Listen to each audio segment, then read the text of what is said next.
ലോക ഓസോൺ ദിനം എന്നാണ്? ഉത്തരം സെപ്റ്റംബർ 16. സെപ്റ്റംബർ 16 ലോക ഓസോൺ ദിനമായി ഐക്യരാഷ്ട്ര സംഘടന ആചരിക്കാൻ തുടങ്ങിയത് ഏത് വർഷം മുതലാണ്? ഉത്തരം 1994 സെപ്റ്റംബർ 16 മുതൽ. ഐക്യരാഷ്ട്ര സംഘടനയുടെ ഏത് ഏജൻസിയാണ് ഓസോൺ ദിനം ആചരിക്കുന്നത്? ഉത്തരം UNEP, United Nations environment programme. 2022 ozone ദിനം പ്രമേയം എന്താണ്? ഉത്തരം ആഗോള സഹകരണം ഭൂമിയിലെ ജീവനെ സംരക്ഷിക്കുക. കേരളത്തിൽ ഓസോൺ ദിനം ആചരിക്കുന്നത് ഏത് സംഘടനയുടെ നേതൃത്വത്തിലാണ്? ഉത്തരം സംസ്ഥാന ശാസ്ത്ര സാങ്കേതിക പരിസ്ഥിതി കമ്മിറ്റി. മാനവരാശിയുടെ ഭവനം എന്നറിയപ്പെടുന്ന അന്തരീക്ഷ പാളി ഏത്? ഉത്തരം സ്ട്രാറ്റോസ്ഫിയർ. ഓസോൺ പാളി ഭൂമിയിൽ നിന്ന് എത്ര ഉയരത്തിലാണ് സ്ഥിതി ചെയ്യുന്നത്? ഉത്തരം 20 മുതൽ 35 കിലോമീറ്റർ വരെ. 1739 ഓസോൺ വാതകം കണ്ടെത്തുകയും ഓസോൺ എന്ന് പേര് നൽകുകയും ചെയ്ത ജർമ്മൻ ശാസ്ത്രജ്ഞർ? ഉത്തരം Christian Friedrich Schönbein. Ozone വാതകം കണ്ടുപിടിച്ച ക്രിസ്റ്റ്യൻ ഫെഡറിക് ഷോൺ ബെയ്ൻ ഏത് സർവകലാശാലയിലെ പ്രൊഫസർ ആയിരുന്നു? ഉത്തരം സ്വിറ്റ്സർലാൻഡിലെ ബേസൽ സർവകലാശാല. ഓസോൺ എന്ന പദം രൂപം കൊണ്ടത് ഏത് ഗ്രീക്ക് പദത്തിൽ നിന്നാണ്? ഉത്തരം ഓസീൻ. ഓസീൻ എന്ന ഗ്രീക്ക് പദത്തിൻ്റെ അർത്ഥം എന്താണ്? ഉത്തരം മണമുള്ളത്. 1913 ഓസോൺ പാളി കണ്ടെത്തിയ ഫ്രഞ്ച് ഭൗതിക ശാസ്ത്രജ്ഞന്മാർ ആരെല്ലാം? ഉത്തരം ചാൾസ് ഫാബ്രി, ഹെൻറി ബിഷൻ. ഭൂമിയുടെ ഏത് ഭാഗത്താണ് ഓസോൺ സുഷിരം ആദ്യമായി കണ്ടെത്തിയത്? ഉത്തരം അന്റാർട്ടിക് മേഖലയിൽ. അന്റാർട്ടിക് മേഖലയിൽ ഓസോൺ പാളിയിൽ ഏറ്റവും കൂടുതൽ വിള്ളൽ കാണപ്പെടുന്നത് ഏത് കാലത്ത്? ഉത്തരം വേനൽക്കാലത്ത്. ഓസോൺ പാളിയിലെ വിള്ളൽ ആദ്യമായി കണ്ടെത്തിയ ശാസ്ത്രജ്ഞന്മാർ ആരെല്ലാം? ഉത്തരം Joy ഫർമാൻ, Beant ഗാർഡിനൽ, Jonathan Shanklin. Ozone തന്മാത്രയ്ക്ക് എത്ര സമയം നിലനിൽക്കാൻ കഴിയും? ഉത്തരം 1 മണിക്കൂർ. ട്രൈ ഓക്സിജൻ എന്നറിയപ്പെടുന്നത് എന്താണ്? ഉത്തരം ഓസോൺ. ഓസോൺ പ്രധാനമായും ഉണ്ടാകുന്നത് ഏതിൽ നിന്നാണ്? ഉത്തരം നൈട്രജൻ ഡൈ ഓക്സൈഡ്.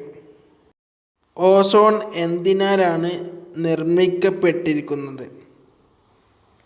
ഉത്തരം 3 ഓക്സിജൻ ആറ്റങ്ങൾ. ഓക്സിജന്റെ രൂപാന്തരണം എന്താണ്? ഉത്തരം ഓസോൺ. ഓക്സിജൻ കണ്ടുപിടിച്ചതാര്? ഉത്തരം ജോസഫ് പ്രിസ്റ്റ്ലി. ഓക്സിജൻ എന്ന പേര് നൽകിയത് ആരാണ്? ഉത്തരം ആന്റോൺ. ഓക്സിജന്റെ ആറ്റോമിക നമ്പർ എത്രയാണ്? ഉത്തരം 8. അന്തരീക്ഷത്തിലെ ഓക്സിജന്റെ അളവ് എത്രയാണ്? ഉത്തരം 21%. ഓസോണിൻ്റെ അളവ് കൂടിയാൽ മനുഷ്യനിൽ ഉണ്ടാകുന്ന അസുഖം ഏതാണ്? ഉത്തരം ആസ്മ. ഓസോണിൻ്റെ അളവ് രേഖപ്പെടുത്താൻ ഉപയോഗിക്കുന്ന ഉപകരണം ഏത്? ഉത്തരം സ്പെക്ട്രോഫോമീറ്റർ. സ്പെക്ട്രോഫോമീറ്റർ കണ്ടുപിടിച്ചത് ആര്? ഉത്തരം GMB ഡോപ്സൺ. അന്തരീക്ഷത്തിലെ ഓസോണിൻ്റെ അളവ് രേഖപ്പെടുത്തുന്നത് ഏത് യൂണിറ്റിലാണ്? ഉത്തരം ഡോപ്സൺ യൂണിറ്റ്.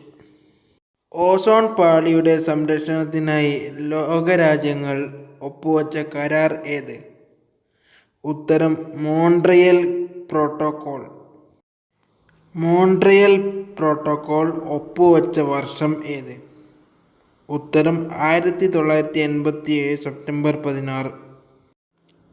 മോൺട്രിയൽ പ്രോട്ടോക്കോൾ നിലവിൽ വന്നത് എന്ന്?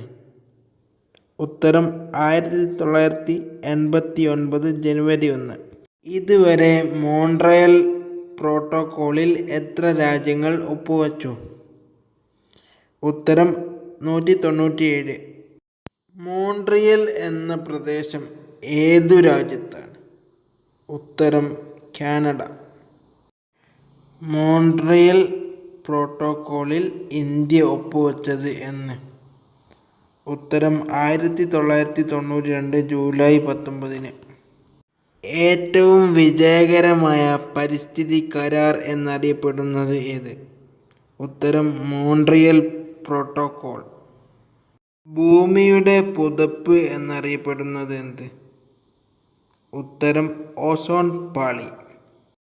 സൂര്യാഘാതത്തിനും ക്യാൻസറിനും കാരണമാകുന്ന അൾട്രാവയലറ്റ് രശ്മി ഏത്? ഉത്തരം UV-B.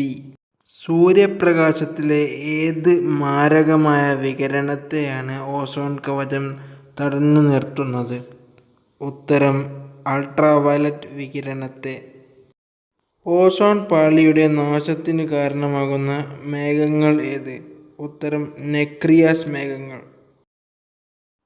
ഓസോൺ കണ്ടുപിടിക്കുന്നതിന് വിക്ഷേപിച്ച ബഹിരാകാശ പേടകം ഏത്?